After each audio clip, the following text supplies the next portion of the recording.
I'm about to read out the names of 4 African countries. If you don't hear the name of your country mentioned, ask yourself why. Sao Tome and Principe, Mali, Niger, Rwanda. Those are the only 4 countries that have signed the African Union's Free Movement Protocol. Back in January 2018, that protocol was adopted.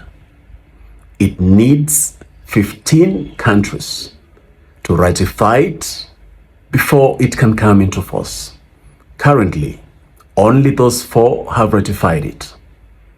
33 countries have signed it, but they haven't ratified it.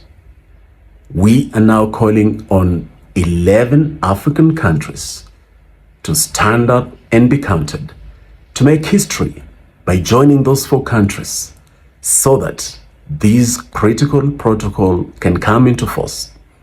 Here's what will happen once it comes into force. Africans will be able to move freely across the continent. They will be able to work freely across the continent.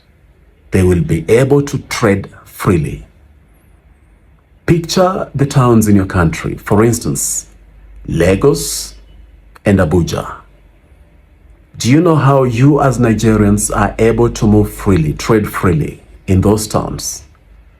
That's what will happen at a regional level once this protocol comes into force.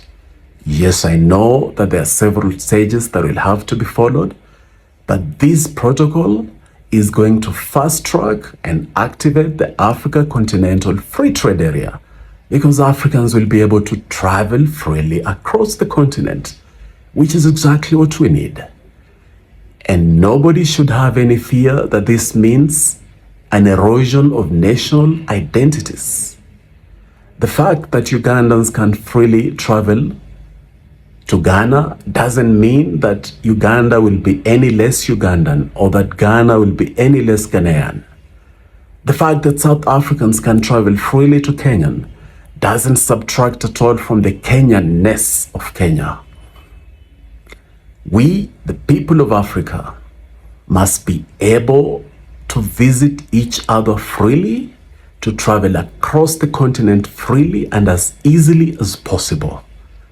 That is a starting point of the unity that we're seeking.